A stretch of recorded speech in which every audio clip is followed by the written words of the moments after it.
Hello everybody, it is me, Mr. Vince, and I hope you all have a great day today, and welcome back to a brand new 5 Days of Vehicles video. This is day 3 of the 5 Days of Vehicles for 2023, and in this video I'm going to talk about some changes and additions that were introduced as part of day 3. And there are not a lot of additions for today, so without further ado, let's go ahead and jump right into today's video. So if you want the full changelog, please feel free to click on the post link in the description. So first off, we got a brand new successor vehicle with a startup sound and an animated wing. So the new vehicle is called the Successor V8, and if you want to get it, you need to go over to the mansion, and it does cost $649,000, which is the same price as the Snake when it was obtainable. So if you want to find it, you need to go over to the newest store in the garage, and you can find it right here. Now, if you have the Pro Garage or you're inside of any garage, you can actually buy this directly. So yeah, but for this video, I'm not going to, because that's just going to literally ruin the purpose of finding the vehicle. So instead, I'm actually going to find the vehicle myself. So the vehicle, like I said, is at the mansion. So you have to drive over to the CEO's place. And some people potentially said that you needed to defeat the CEO and get lucky to get the vehicle, but since it has a price tag, of course you don't have to. So I'm going to go ahead and go over to the mansion, because that is where the new vehicle is located at. So I'm going to just simply drive over here, and here I am at the mansion. So the crown will spawn right here, so there's nothing different about the crown. But if you look over there, yep, that is the brand new vehicle. So a new roadway was added here because of the new vehicle. So this is the all new successor. It was created by 𝗟𝗲𝘁𝘀, who also created the Ray 9. So big kudos to 𝗟𝗲𝘁𝘀. This is a very nice looking vehicle, to be honest. It kind of reminds me of the Javelin, so it does look really nice. And since it has an animated wing, you cannot put spoilers on this vehicle. So a big fat rest of pizza to my money, but I am going to actually purchase this vehicle. So I'm going to do that right there, and boom, I just bought the brand new successor. You can see that the vehicle supports side mirrors and yeah, an animated wing as well. So I'm going to try this out for the first time.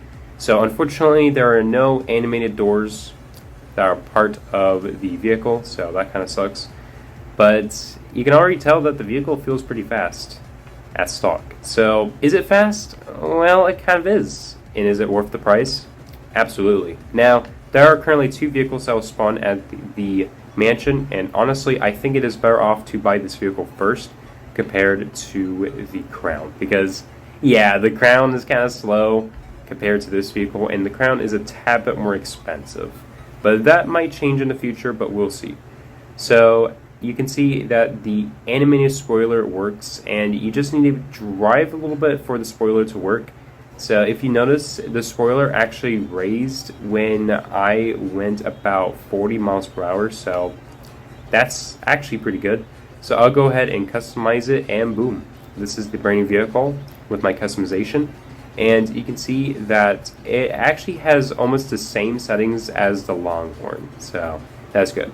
However, it is missing seat color and spoiler support. So you cannot apply spoilers on this vehicle, like I said, because of the animated wing.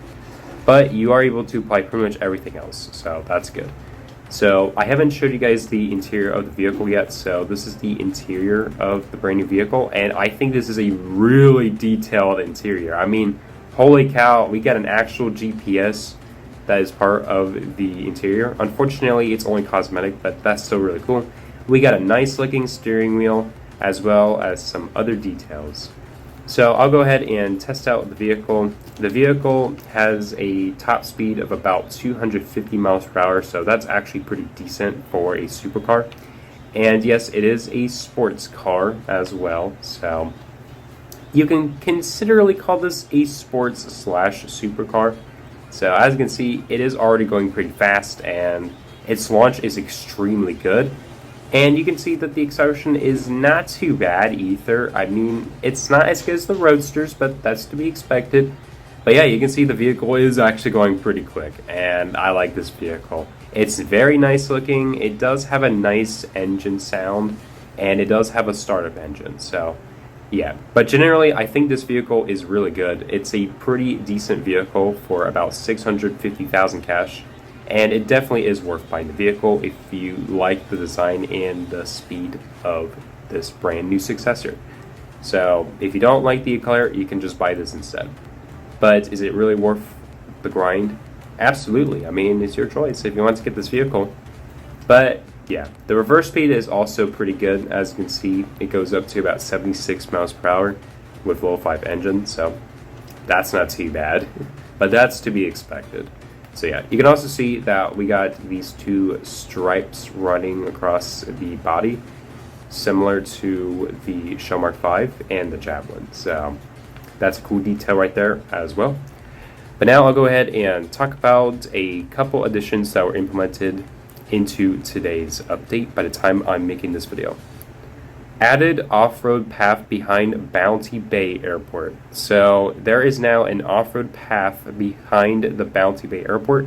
So I'm gonna go ahead and drive over to the Bounty Bay Airport, and if you look, yeah, it is a little bit different. There's not much I can really say about the Bounty Bay Airport right now because I haven't seen the actual pathway, but it did say that there is an off-road path behind the Bounty Bay Airport. So I might have to look with my very own eyes, but I think I'm just going to have to use cinematic. So this is the Bounty Bay Airport, and I don't know where the brand new path is at. And also, why is this palm tree floating off the ground? Yeah, I didn't even expect that. Maybe it's the path over here, perhaps. Yeah, I might have missed it. I believe it's this one over here. So, my apologies about that. Yeah, I haven't noticed. Pretty cool, though. So, yeah.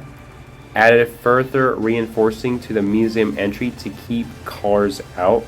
So beforehand, you were able to get some vehicles inside the museum, like the ATV, dirt bike, and patrol. But as of this update, I believe you can no longer drive those vehicles into the museum. So another change that was made are hyperchromes on the Volt bike. And I'm not sure if this applies to the Volt 4x4 as well, but I'll try it out in just a minute. But it says that both hypershift trails and hyperparticles will now work on the Volt bike. So this has been a very obnoxious bug, and it was present inside of Jailbreak for the past year since the release of the new hypers. But as of this update, due to a bunch of suggestions and requests, the hyperchrome trails and particles have returned. So as you can see, the level 2s are rising from my Volt bike. This is officially intentional now, and this is because originally hyperchromes had this effect on the Volt bike, but because of the removal of the trails and particles on the Volt bike as well as the Volt 4x4, many people kind of complained about them being removed, and it took about a year for developers to finally re-add the particles and effects. So that's good. Now the question is, does this apply to the Volt 4x4, as it is another vehicle that doesn't have the effects either? So the Volt 4x4 is this vehicle right here. The answer is yes. So as you can see, the Volt 4x4's particles have been fixed up as well. So you can now actually drive your Volt 4x4 with the particles showing up. So that's good. Yeah, I kind of went through a little glitch, but I actually managed to get the hypershift on the Volt 4x4. No, I don't actually have the hypershift, but I want to give a shout out to something out of the blue for giving me the hypershift. Sorry. Alright, so anyway, I'll go ahead and show you guys that the hypershift does work on the Volt 4x4. And it does. So as you can see, the shine correctly works on the Volt 4x4. The same can be said for the Volt bike. So as you can see, yep, the hypershift officially works on both the Volt bike and the Volt 4x4. And to make things even better, the trails also work, which means using hypershift on the Volt 4x4 is worth it. Added new camera FOV animations to vehicle passengers. So I will need to use my alt account for this one because, yeah, it's going to require a driver for this to work. So I'm going to go ahead and get my alt inside of my own server because I'm going to show you guys this change. So normally when you're inside of the passenger seat of any vehicle like the 𝗟𝗏 or the 𝗟𝗲𝘁, then you would know that the FOV does not work correctly. And yeah, it would just be the same. But as of this update, that is no longer the case. So I want to make sure my 𝗏𝗏𝗁 still stays. But I am actually going to show you guys that it is officially changed. So the FOV when driving a vehicle now plays when you're in the passenger seat. So if I go ahead and get my alt over there so I could spawn in the Lamborghini, I'll go ahead and show you guys what I mean. So if I get inside of the passenger seat, then as you can see, yeah, the FOV is also affected in the passenger seat.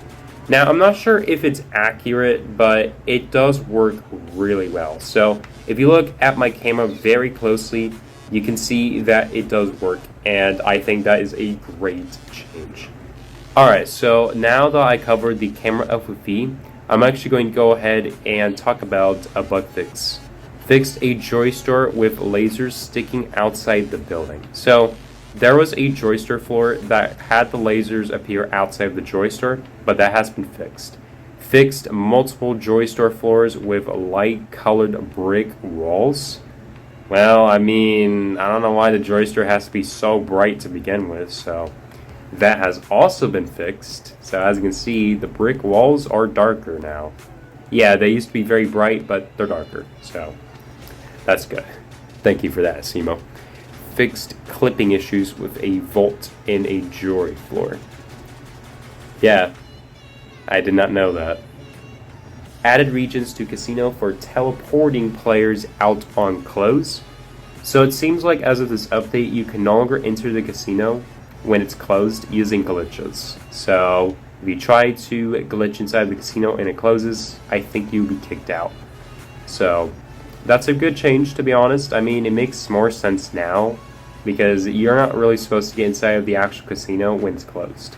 So thank you, 𝗏𝗏𝘁'𝘀 and 𝗟𝗏𝘁 for fixing that. Fixed the trade teleport countdown appearing for walls. Alright, I know this is kind of funny, but have you guys ever seen a small piece of text through walls? Well, if you didn't know, there used to be a bug where the trade countdown would show up regardless of where you're at inside of any jailbreak server, as long as a player is at the trade boat. But as of this update, that has been fixed. I'm not sure if they did the same with the mansion countdown because it's kind of like the same thing. So hopefully that has also been fixed, but yeah. Fixed the city tunnel near the bank from thinking you're in a bank robbery. So as of this update, you should no longer be teleported directly to the bank if you're in the city tunnel and the bank is closed. So that's a pretty good change right there, to be honest. Thank you for fixing that once again, developers. Fixed unequipping tools for moving mobile crouch and punch buttons. So this is something that I have noticed for the past few weeks, and as of this update, that has been fixed. So if you look very closely at the crouch and punch buttons, they do not move anymore, regardless of what weapon or tool I unequip. So let's say that I have a pistol equipped, right? As you can see, if I unequip the pistol, the crouch and punch buttons stay where they're at. If I do the same with handcuffs, again, they stay where they're at. Beforehand, that wasn't the case, but as of this update, it has been fixed. So as you can see, the buttons now correctly move back to their original positions. So that's good. Fixed a mobile control button placement issue when picking up another player's items. Not sure if this will apply to my own, but if I go ahead and pick up my own pistol, as you can see, it works just fine. So that has been fixed as of this update. So thank you, 𝗟𝗂𝘁, for that. Fixed an exploit that allowed items outside home boundaries. Okay, that's interesting. I did not know there was an exploit regarding that, but there's that. Made a second attempt fix for walking animations on carts and jetpacks. Well, hopefully they actually fixed that walking animation bug for real. If they didn't, oh boy, that's gonna be crazy. I will go ahead and show you guys if they did fix it or not later, so please stay tuned for that. I gotta drive over to the jetpack spawn first, so yeah. Free players can now only save garage loadouts in the first 10 slots instead of 10 slots randomly. I did not expect that. So as of this update, you can only save your garage loadout on any of the 10 free slots. Previously, the slots were random, but as of this update, you can only save your loadout on any of the 10 free slots if you don't have the VIP Game Pass. If you do, then you can just save your own loadout on any of the slots. Yay, they finally fixed saves after so long. It took them a long time. But there you go. Fixed ammo accounts on grenades and other items from exceeding their max value. So originally grenades as well as a few other weapons like C4s and smoke grenades had a bug where it could have like, I don't know, 100 ammo for any of the weapons I have mentioned. So they have fixed that, and I'm pretty sure that anyone with the glitch will still have the glitch. So yeah, you just can't do it anymore. They have fixed it. Yeah. Fixed an issue where banned players might not be teleported to the banned world. So most of you probably didn't know that I used to do a glitch where the game tried to teleport me to the banned world, but I ended up making sure that it didn't, and it wasn't really an exploit, it was more like a Wi-Fi bug. So I ended up doing the glitch every time I wanted to just flex my own items on people on my main account when it was banned. After I got unbanned, of course, I stopped doing it, so yeah. But it's nice that they fixed up the problem, so you would now be correctly teleported to the banned world if you're banned. And lastly, crew member markers are now hidden if the crew member is on the opposite team. So that is pretty much it for the entire changelog, and it looks like they did not fix the walking animation bug again. So yeah, I just done the bug and it looks like they didn't fix it, so that's a rest in pizza. Yeah, I'm not sure if it was fixed for the tomb minecarts, but it still works with the jetpack, so that's something there. Alright, well there we go. That is pretty much it for this video. If you got anything to say, please feel free to let me know down in the comments. I would surely love to read your comments. And no, I don't actually own the Hypershift. I actually used a save loadout glitch because I actually had a few saves with the Hypershift. So yeah, hopefully that bug gets fixed soon, but it's a pretty useful bug. But as always, my name is Mr. Vince. I hope you all have a great day today, and I'll see you guys next time. We were traveling